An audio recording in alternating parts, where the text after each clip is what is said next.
and our objective for today is I can solve and graph quadratic equations, but today we're going to use a method using square roots.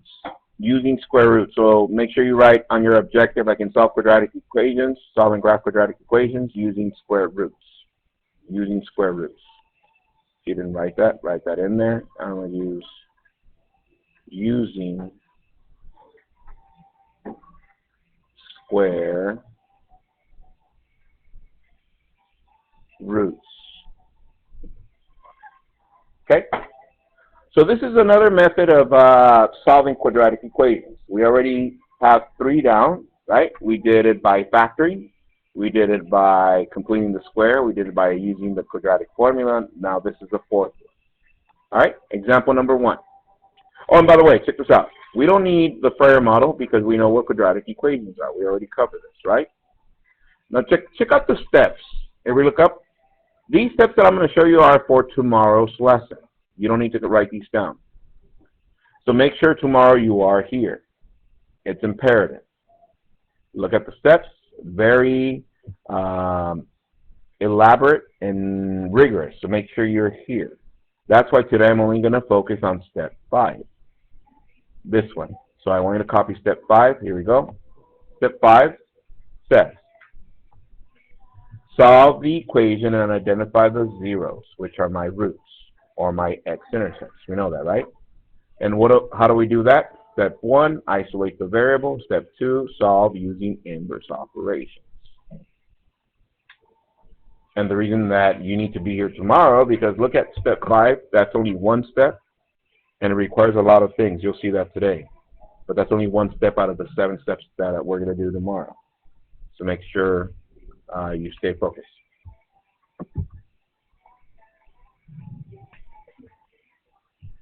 Simple steps.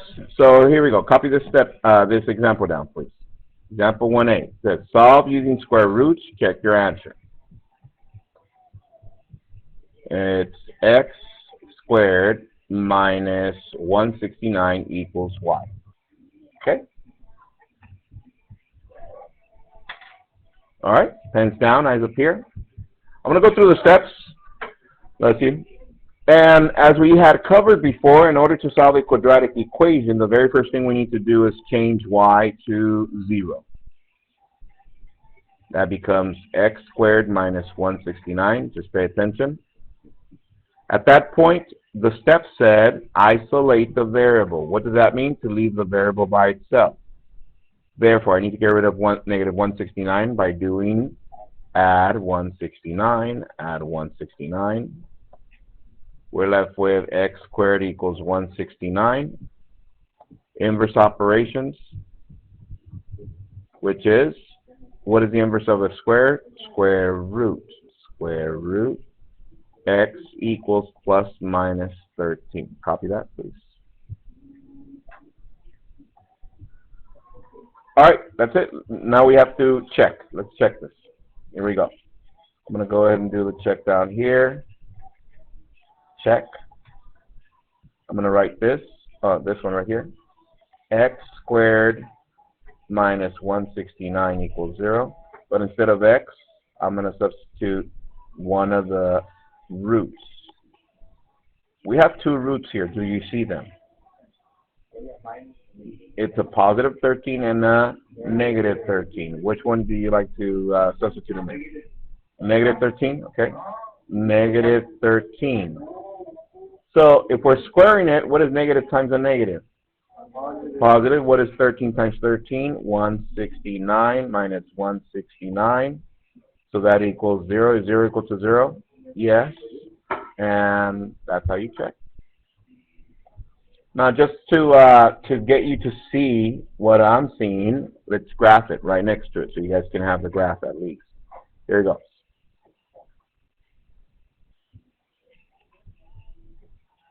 Okay, this is crooked right there. All right, check this out. So, what are my roots? We said these are the roots, x-intercepts, zeros, or also known as my solutions, right? So what are my x-intercepts? 13 and negative 13. There they are. By looking at my equation, what is my y-intercept? Negative 169. Negative is down here. Negative 169. And then you sketch your parabola.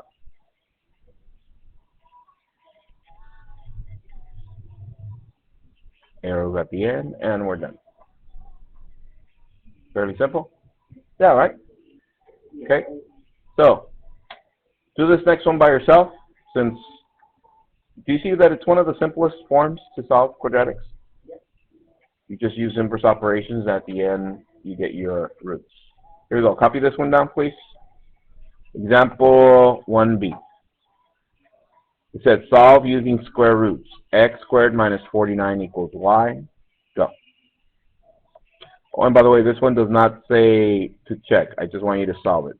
See what you get. So the first thing you did, you substitute y, 0 for y, right? X squared minus 49.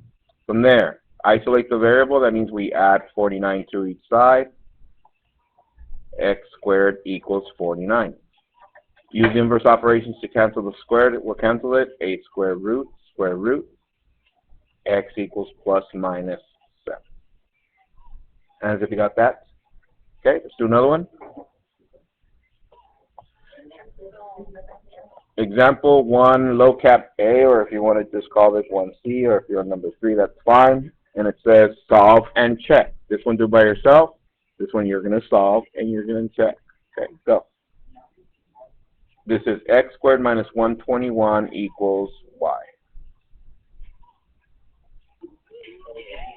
All right. So you substitute 0 for y. X squared minus 121. Add 121 to each side. We got x squared equals 121. From there, take the square root. X equals plus minus 11. Hands if you got that. Those, once again, are my roots. X-intercepts, zeros, solutions. Okay? So, it said check, yes? Let's see, check. We got x squared minus 121 equals 0. Parentheses, squared minus 121 equals 0. Which root would you like to substitute? Negative 11 or 11? Okay, negative 11. So negative 11 times negative 11 is 121 minus 121. 0 equals 0. That is true. And we're done. Are we there so far? Okay, copy this next one down, please. Copy this one. Solve. Check. X squared equals 0. Is everybody done? Okay. So, here it goes. Square root of this, square root of that. X equals 0. So let's check. Parentheses squared equals 0. What was it? 0. Is 0 equal to 0? Yeah.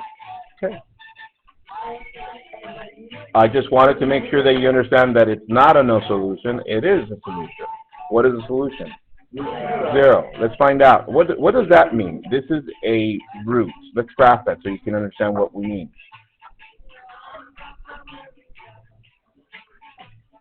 Where is the parabola going to cross the x-axis? Or in this case, it's only going to touch because it's only 1. It's going to touch at what? X equals 0. What is my y-intercept if it doesn't have a number, a constant? If it doesn't have a constant, it's 0. Therefore, my parabola is both. It's my x-intercept and my y-intercept. And it looks like this.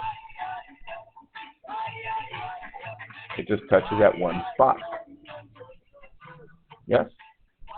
Okay, copy this next one down, please. That's it.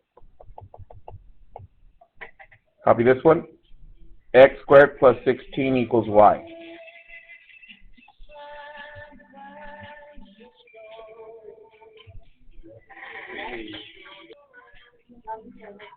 Let's do this one together. First step, you substitute 0 into y.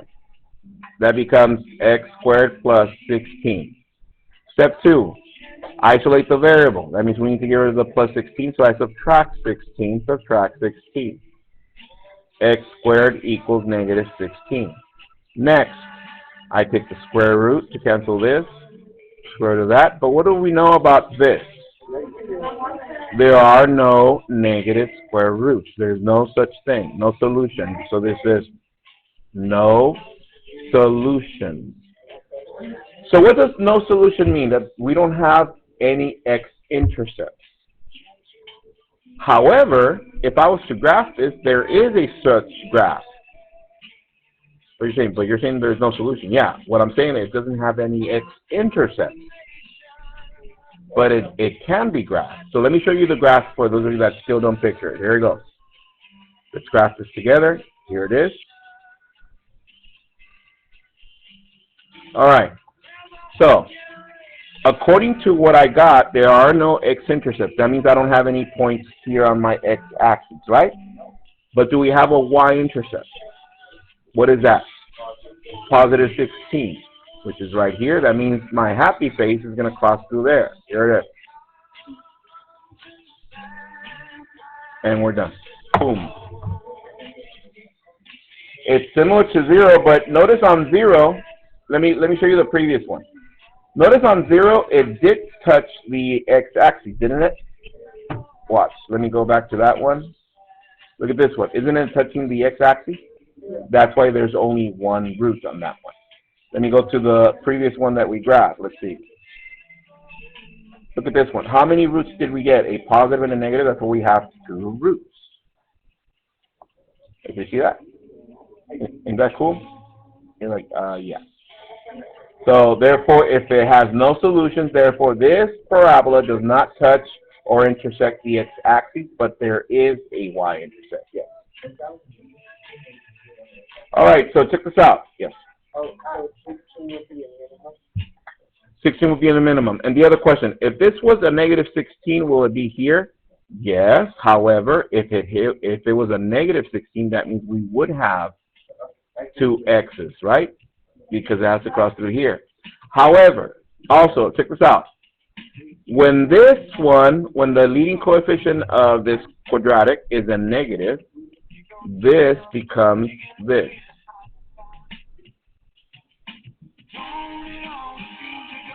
Yes, and therefore we will have roots. All right, so with that said, copy this next one down, please. Copy this one. It says, solve using square roots, x squared plus 7 equals 7.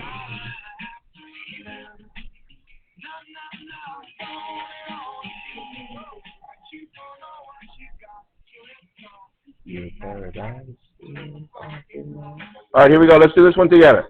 You're saying, wait a minute, Mr. Q, it's not equal to 0. Well, let's make this 0. We need to get rid of this constant, right? Subtract, yeah, we isolate, so subtract 7, x squared equals 0. My last step is square root, x equals 0. So if you picture the graph, think about the graph for this one. How many spots is it going to touch the x-axis? 1 at what? At 0. All right, go to the next one. Example 2b, copy this. It says solve using square roots, 16x squared minus 49 equals y. So let's see, we need to make y 0. So that changes. We're left with 16x squared minus 49. Next, isolate the variable. I need to get rid of the negative 49. What do I do? Add 49, 16x squared equals 49. Is the x by itself already? No, what do we need to do? Divide by 16, divide by 16. We're left with x squared equals 49 over 16. Next, what do we do at the end? Square root of this, square root of that. X equals plus minus, what is square root of 49? 7 was square root of 16.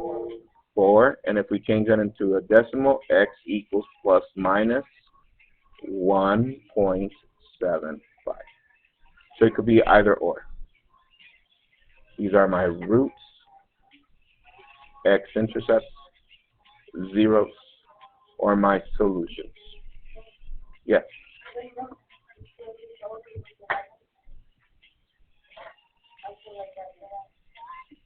Yeah, after that. Yeah. All right. Now, look up, please. At this point, everybody, look up. Look at this one. I had 16x squared equals 49. Who saw that this was a perfect square? At that point, we could have done this. 4x equals plus minus 7. And what do I do at the end? Don't I end up with the same thing? Yeah. So you could have done either or if you identified that it was a perfect square. But if you don't, then go ahead and follow all your inverse operations. Okay? All right, let's continue. Copy this one.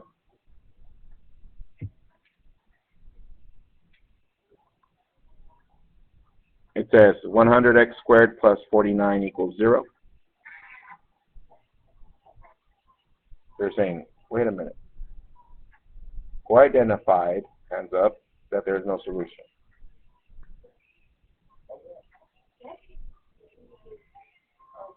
If you don't see it, that's fine. If you see it, check this out. Because the very first step, we need to get rid of this. Negative 49, negative 49. We're left with 100x squared equals negative 49. What's going to happen when I do the square root? Can we have a negative square root? This is no solution. However, can we graph this quadratic? Yes. What would be the y-intercept? 49, and it will be like way up there, right? Okay. Let's continue. Copy this one. 3x squared equals 1. Oh, I'm sorry. 36x. Yeah, I did that to see if you were paying attention. 36x squared equals 1. So, are we done solving for x?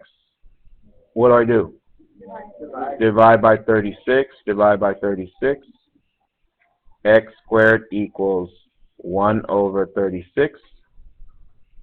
From there, take the square root of this, square root of that. X equals plus minus what? What is square root of 1? What is square root of 36? 6, so it's 1/6. Yeah. Yeah, you could have done the square root at the beginning. Who saw that it was a perfect square? Yeah. Let's check. It says check, right? All right. We got 36 times the 1/6 squared equal to 1. Let's see. Let's do the exponent first. What is 1/6 times 1/6?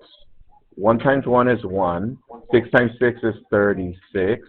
We're going to multiply that times 36, and let's see if it equals to 1. 36 is 36 over 36 equal to 1. We know that this is a giant 1, so therefore this is true. Boom. Isn't it fun? Pretty good, huh? You're like, kind of. All right, here we go. Copy this next one down, please. This is the funner one. Yay. Here we go. Example 3A. Look how the instructions of this one sound. Write this down. It says solve. Round to the nearest 100. You're like, oh, no. Oh, yes. Y equals x squared minus 15. Okay? Let's do the first steps together. Here we go. Substitute y for 0. Or 0 for y, sorry. 0 equals x squared minus 15. Next, isolate the variable. That means I need to get rid of this negative 15 by adding 15 at 15. This cancels. We're left with 15 equals x squared. What's my next step? Square root, square root. So x is equal. You're saying, wait a minute. There is no square root of 15. That's why we end up with a decimal. So pens down. Let me show you. I'm going to revisit this. I did one of these at the beginning of the year when we covered square roots, but I'm going to do one right now. So pay attention, please. Here it goes. So I remember that we were talking about perfect square numbers. So check this out. Perfect square numbers. We have 1 is a perfect square. 4 is a perfect square. 9 is a perfect square. 16 is a perfect square. 25 is a perfect square. 36 is a perfect square. 49 is a perfect square. 64 is a perfect square, and so on and so forth. And you're saying, let's see, I think I get it, but I don't know. This is a perfect square because it's the product of 1 times 1. This is a perfect square because it's a product of 2 times 2. So if this was the area of a square, what are the dimensions? 2 by 2. So this one is what? 3 by 3, 4 by 4, 5 by 5, and so on and so forth. So what they're asking here, everybody look up, they're asking for the square root of 15. Okay? However, between what 2 perfect squares is 15 found? So check this out. So I'm gonna do the work over here. So square root of 15 is found between 9 and 16. Do you see that? So, but they're asking for the square root. So what is the square root of this? 3. Square root of that? 4. So on my number line, imagine this is the number line. Square root of 15 is going to be between 3 and 4. So therefore, this is going to be approximately 3 point something. Do you understand that part? Therefore, to find that something, this is a process. So let me go over it first, and then you'll copy this. Once you find your perfect squares, the one before and the one after, I subtract this one from the lowest. That gives me 6. Are we there so far? Then I subtract the highest from the lowest. And that gives me what? 7. Now that we have a fraction, can't we come up with a decimal from the fraction? Yes. So therefore, 6 divided by 7. It doesn't fit. Add a 0. 8 times 7, 56. Subtract, that's 4. Add a 0. 7 times 5 is 35. Subtract, that's a 5. Add a 0. 7 times 7 is 49. And I'll stop right there. Why? Because they wanted to the hundredth. What's my hundredth? The 5. Does the 5 stay a 5? No, it becomes a 6 because of that 7. So this is 3.86. So therefore, is this going to be exact? No. I want you to write the wiggles. X is approximately plus minus 3.86. And those are my roots, x-intercepts, and my zeros. Copy that, please. Solutions. Yay. All right. So pretty much that's the entire lesson. Everything else is pretty easy. Just when you get to the estimation, this is the part that, you know, you need to revisit what we did at the beginning of the year, but copy the process down so you know exactly what to do. So our homework for today is found on page 585, numbers 1 through 33 odd. What's that? All right. So there's tutoring today after school for, I'm going to be here for just a little bit because I have a meeting, but be here if you need extra help. If not, enjoy your homework. See you guys tomorrow.